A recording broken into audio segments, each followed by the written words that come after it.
Yes, friends, on a Monday, OGP, the one giant podcast, as we come in off of what was, frankly, a delightful recovery for the NFL.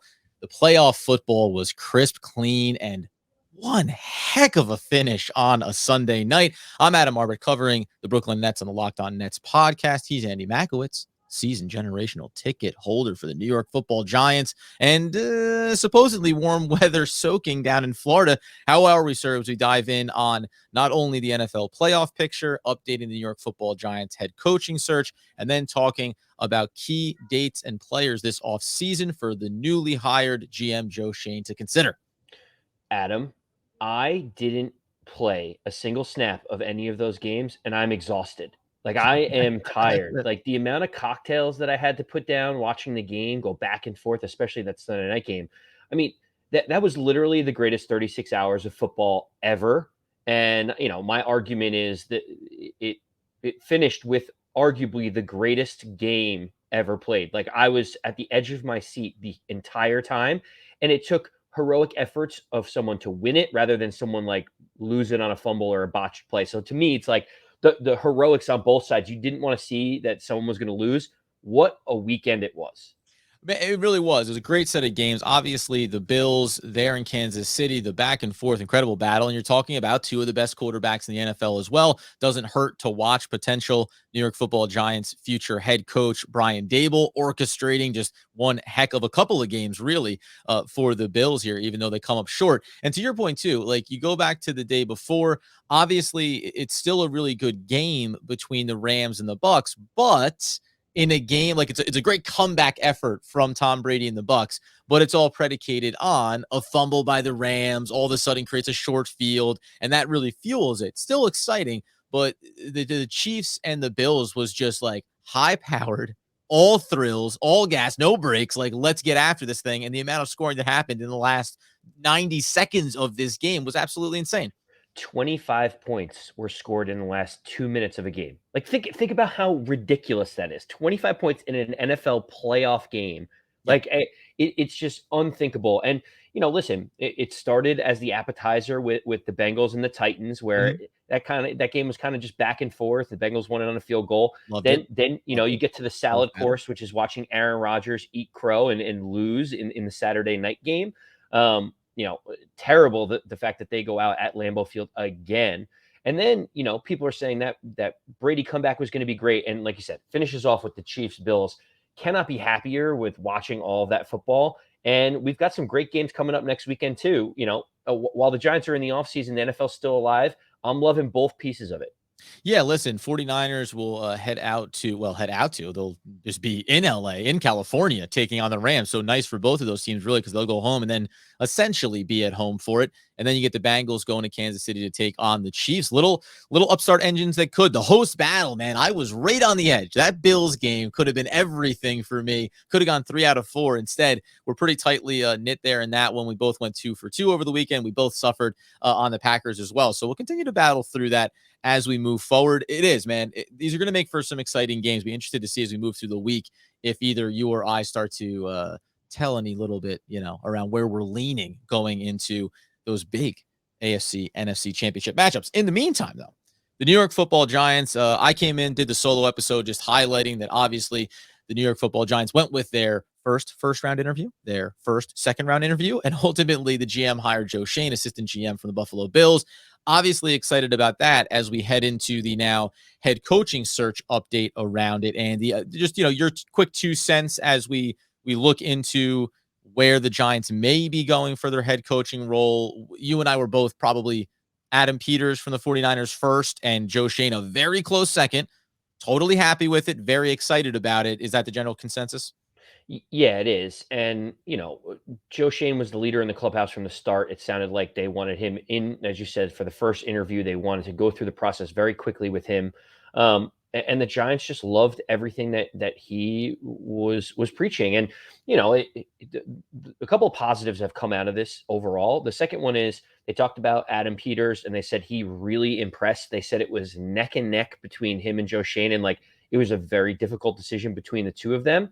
And guess what? That's what good organizations should say, regardless of how close it actually was, because you want candidates to come in. You want to, if they don't get the job, to still be like, hey, let's always leave the door open in case we end up coming back together in the future. And, to say that Joe Schoen impressed more than anyone and he blew all the other candidates out of the water, you're basically pouring dirt on the guys that you potentially were going to hire. Yeah. So I like the process. I like the candidates that came out of this this GM search, and I like the way that they handled it at the end. And I'm excited that Joe Schoen got the job. Like we said, he was 1 to 1A between Peters, in our minds.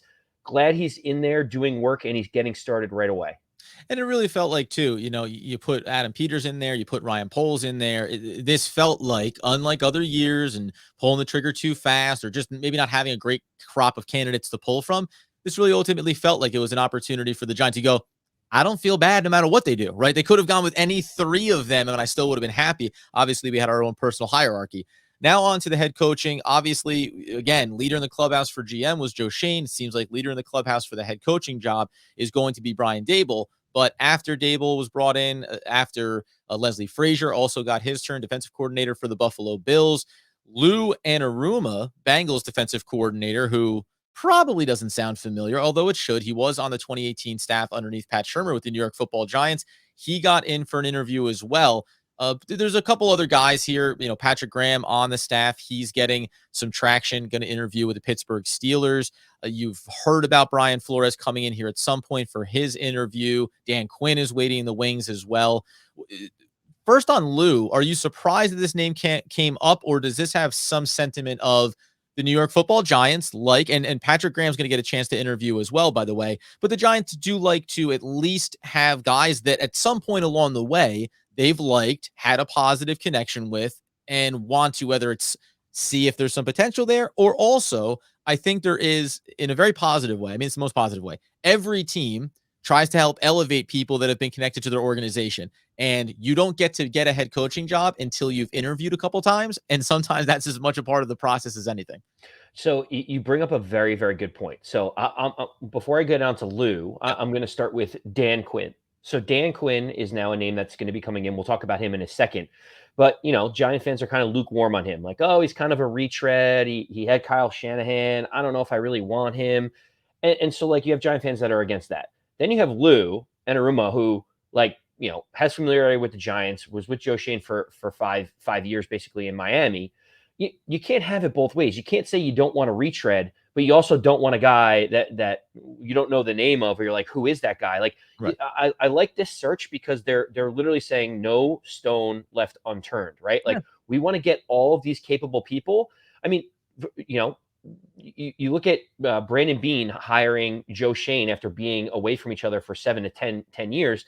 And look at what Joe Schoen's doing. He's like, I remember really smart people that I met along the way. Why not give them an interview? And if nothing else, it at least furthers the relationship between Joe Schoen and Lou Anarumo. Maybe he's kind of doing him a solid by putting his name out there in the coaching ranks. Mm-hmm. But to your point, this is what you have to do. Everyone at some point has their first head coaching interview. And it just so happens that Lou's getting it from the Giants. You can't be upset at retreads. You can't be upset at first-time interviewers. They're literally trying to find out who's the best person for the job. No, and when you think about it from the standpoint of what they did with the GM search, again, you can bring in your favorite number one candidate and then set the bar. This is what somebody else needs to exceed. And I think we talked about this when you go back to even the hiring of Joe Judge, where it was they were interviewing.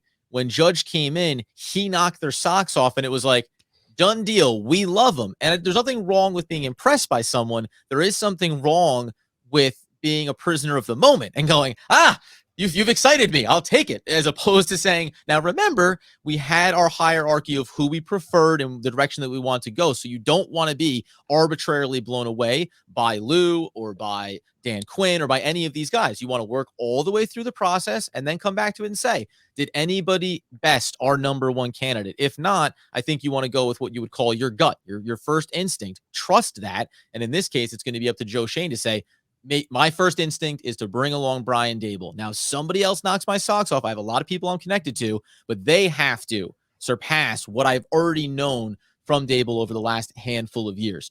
You mentioned Dan Quinn there. Quickly on him. I mean, where do you stand on him? I think, obviously, there's been this sentiment that he is well regarded around the league. Spent this last year, as we know, as the DC there in Dallas. But are you just, I mean, me personally, I'm just out on him because it's a combination of going back to his Atlanta days and just saying, I get the success that you had there. I'm not going to put it all on one Super Bowl loss. However, it doesn't look great when you're the defensive minded coach and your team comes up small in the biggest spot. Now you're taking on one of the best coaches of all time. So that plays a factor too. It doesn't get me excited for the direction that this team could go. And that could be short sighted on my part. No, I listen. That's the tough part is people want to be excited about some of these different hires. Some people don't like Brian Daboll because he's been an offensive coordinator for the Cleveland Browns. He had to go back to college and he was the offensive coordinator at Alabama. Dan Quinn just he made it to a Super Bowl, but it felt like it was Kyle Shanahan who was the brilliance of the offense underneath him.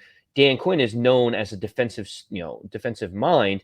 And his ultimate downfall in Atlanta was that the defenses were a sieve by the time he was leaving Atlanta. Mhm. Listen, I was listening to some of the pundits and media on Dan Quinn, and leave it to Rex Ryan on ESPN. He's basically like, I don't understand all the Dan Quinn love.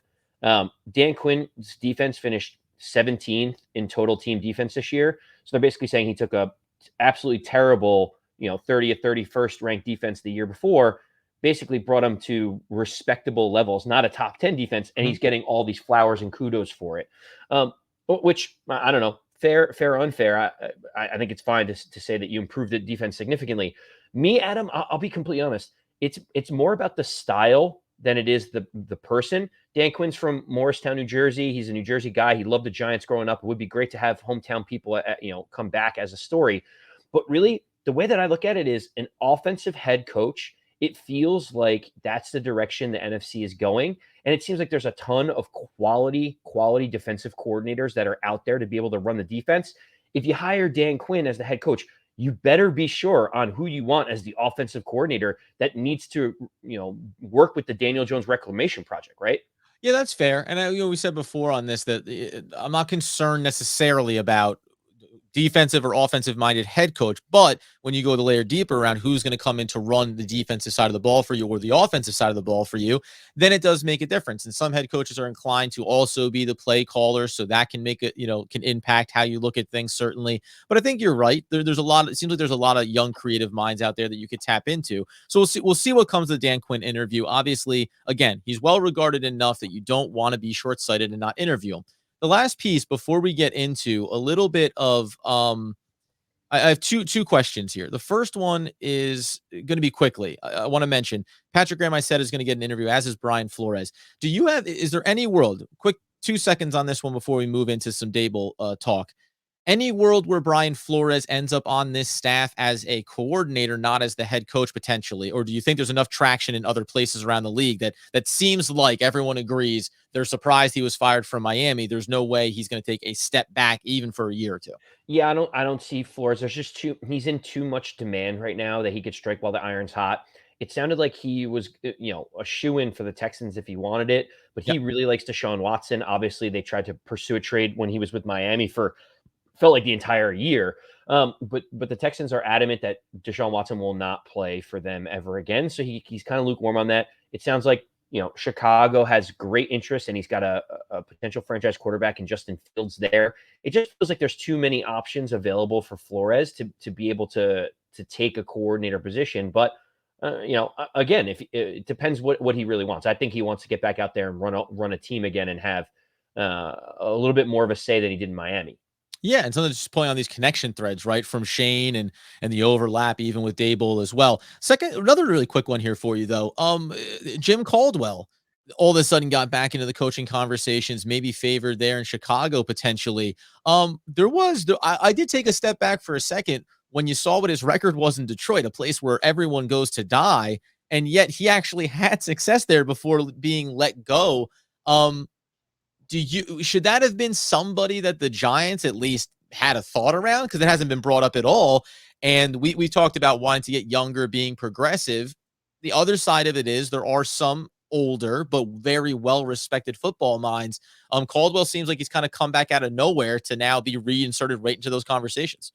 I mean, Caldwell is a so the challenge with Caldwell is that GMs and ownership don't necessarily get excited about Jim Caldwell. He's not going to, Good. invigorate the fan base. But Yep. he is this like stable, foundational, like I will make sure that nothing, the car doesn't crash. Like I will continue to keep this thing, steering the ship. And he can get you to 500. He can get you to 10-7. He has that ability to potentially make the playoffs, which would be a step in the right direction. I think ownership and presidents and GMs are looking to say, who's the next hot guy that could be here for 20 years that we find our next Bill Belichick? And sometimes Jim Caldwell kind of gets lost in the shuffle as a result. That's the difference, I think, of again, now you can do it depending on what your path forward is. I still think we're going to get to it here in a second around what the Giants need to look at this offseason. It is going to be a rebuilding process, but I think certain franchises, for example, the Jacksonville Jaguars, could say, well, Caldwell will be really good just to settle things down here and get us on level footing over the next 3-4 years. And then, yes, we will move on to a new head coach, but that's okay. For the Giants, with everything that's happened in recent years, you want to feel like the next guy we hire is the guy that we hope is here for a Mike Tomlin type run, right? We want to have longevity and stability going forward. In that regard, when we look at Brian Daboll, if we think that he is the favorite to land the head coaching job when this is all said and done, here's some names to throw out there that I was curious about just potentially. Bill O'Brien, currently at Alabama. He obviously has overlaps and connections. That's an offensive coordinator potentially that could come in there for whatever he was as a head coach GM in Houston. He still is a very good offensive mind. We know that. Matt Patricia is another one that kind of cropped up to me as you go back through the overlapping timelines and saying, again, is he a product of the Patriots? He's currently a senior advisor to the New England organization. But if you slid him back into a defensive coordinator role, could that be something that the Giants would be interested in? I've said before, and I just keep bringing it up specifically to remind everybody, David Culley. I think he should be on the staff somewhere. And then additionally, someone like John Butler, the Buffalo defensive backs coach. He was a secondary coach in Houston and also the defensive coordinator in Penn State. How far down of these chains do you think potentially could go, whether it's Daboll or otherwise, where you're going to be pulling from potentially secondary coaches, defensive line coaches, right? That could get elevated into DC roles or other prominent positions, coordinator, QB coach, assistant head coach, etc. So it's interesting that you say that. All the names that you're mentioning, funnily enough, it's just like every single one coached in New England at some point, right? Of Like course, yeah. Everybody goes Brian to New England. Daboll, Brian Flores, Patrick Graham, like, every single name that you're mentioning, Matt Patricia, it's like they're all New England based. And it's basically like everyone's trying to recreate Yeah, the magic that New England has had. So I completely appreciate that. That there's a few things I think of. One is the easiest situation for the Giants, in my opinion, is if you hire Brian Daboll as the head coach.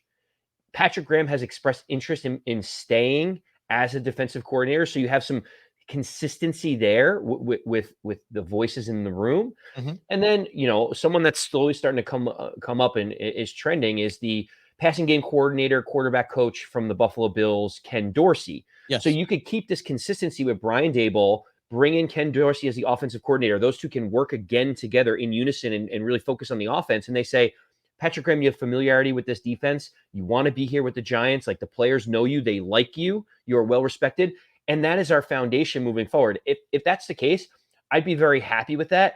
I think as we talk about Brian Flores being the head coach, we don't know how things ended with him and Patrick Graham in Miami, but he left to come take the Giants job.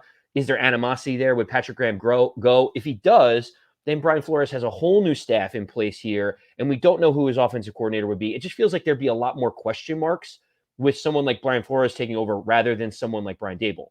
Yeah, and again, if you're looking at these two candidates and you think that Flores is a couple of notches above Daboll, it doesn't matter about the quote unquote continuity. You'll build that out together with Joe Schoen. But to your point, it's easy to follow the thread when you go from where did Schoen come from, who's on that staff. One last name I'll throw out here, among other ones. Just the one thing that came out when Joe Schoen was hired, Buffalo Bill said, we're going to work very hard to retain all of our people in the front office. So this isn't going to be where now Joe Schoen gets to go in and just kind of clear house and pull over a bunch of front office guys. So what he does there will be interesting. But among other guys within this group, Hal Luther was the assistant strength and conditioning coach.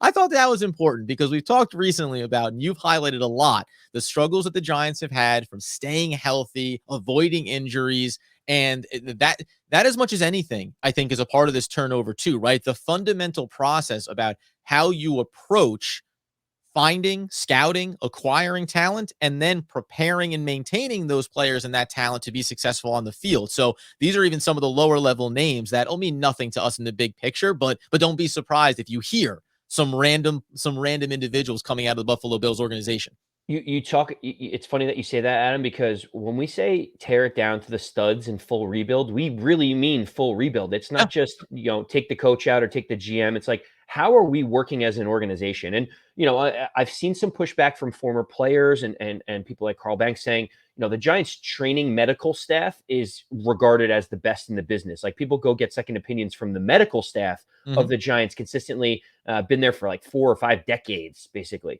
What we're talking about is the preparation of the games, right? The Giants end up being the most injured team over the last decade. They were the most injured team in 2021. It's just a consistent theme. So maybe, just maybe, I don't know, maybe I sound crazy, Adam, but maybe we try to get a new voice in there or come up with a new system, because if it's been happening for the last decade and it happened as recently as last year, maybe we could do some little tweaks to it. I don't know. By the way, the reason why the medical staff is so good, they just have so much samples. Right. They have Always so able many to get in injuries there. to deal with. They're like, I've seen this one before. Like, oh my God, I see this every week. This is fantastic. Another soft tissue injury. Go figure. Like, who knew, Yeah. right?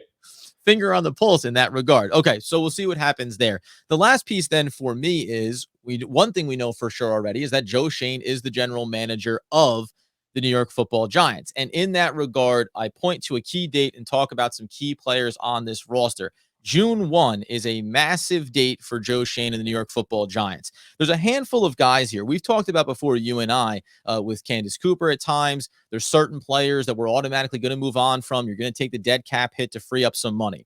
So the first couple of guys, just really quickly here, we've talked about before Sterling Shepard, right? We know Blake Martinez coming off an injury. Now with a change in regime, these guys may not be able to hang on. And then a recently acquired talent in Kyle Rudolph.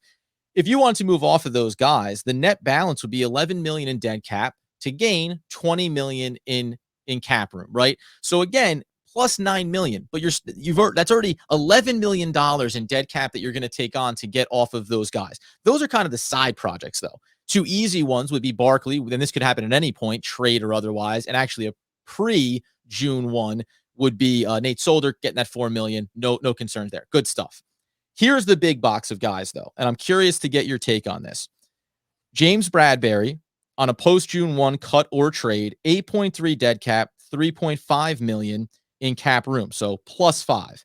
You get plus 6 on Logan Ryan, 3 in dead cap, 9.2 in room. And you also get plus 5 in plus 5. You're going to get plus 14 almost in Kenny Golladay, 3.4 dead cap, 17.75 million. The totals there, sorry to throw a lot of numbers out, is 22 million in dead cap to free up 27, I think I should be 37, $38 million in cap room. Where do you stand on the talent versus the cap room ratio? Because I've talked to you before about, well, you can't just take on dead cap left, right, and center. And this is where I think the bigger names that I just mentioned there are more important than, say, moving on from the Shepards and, Kyle Rudolphs of the world, because the balance of that is a little bit too, 2-to-1 ratio, where $11 million in dead cap is a lot of money, even though it frees you up something. Whereas one or two really big price tag guys that we know are talented actually affords Joe Schoen to say, I have more flexibility in free agency to spend money and bring in a couple of key pieces I might like. The toughest one is Kenny Golladay. So Kenny Golladay, his cap hit is 21 million next year. His dead cap is 23 million. So by releasing him, you actually would lose $2 more million than having him on the roster. So he's not going anywhere unless That's a trade. someone Trade Kenny Golladay. Yeah. Well, if someone wants to take Kenny Golladay on for 21 million a let year, me add a caveat, by the way. This is a part of the equation, and I've said this before, if not on the podcast.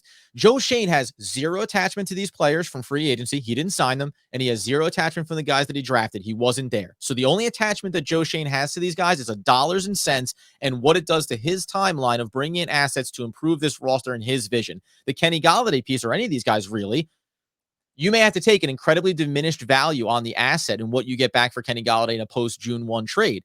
And the reason why Joe Schoen doesn't care is because all he sees is money and a draft pick. It doesn't matter if it's a late third. He goes, yeah, I get another third round draft pick and I get $17 million. That's all that he sees. He's not even looking at Kenny Golladay, the talent, because Kenny Golladay, the talent, may not even fit into what he wants to do.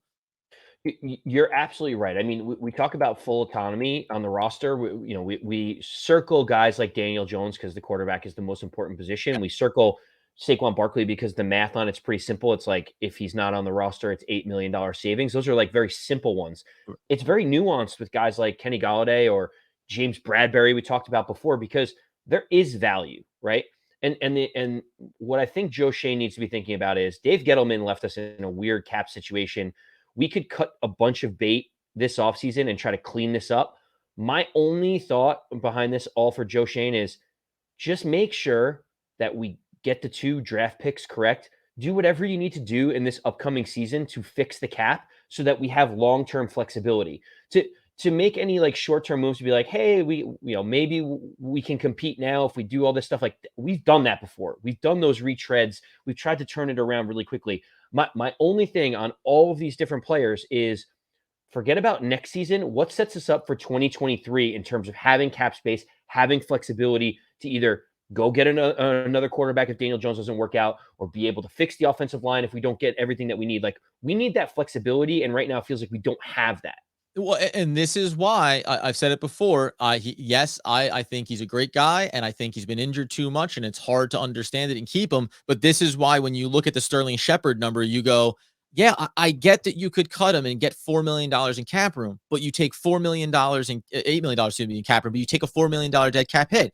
In the world where you're in the offseason and you draft players, but you're still going to need bodies there, yeah, I'll live with what he cost me now, to your point, because I know then it's gone. Then it's totally off the books. There's no dead cap money to deal with, and we can move forward without him. Some of these other guys like Kenny Golladay, you go, we're still on the hook here for multiple years. So what is the quickest rip of the Band-Aid in order to start that process? And how do we get an influx of talent potentially? The last guy I'm going to mention here for you, and this is actually one, I'm not going to say it one way or the other, but again, when you come in as a new GM, it's about rebuilding in your vision. And you know that if say Patrick Graham gets retained, he'll give you his 2 cents on a lot of these guys, especially on the defensive side of the ball.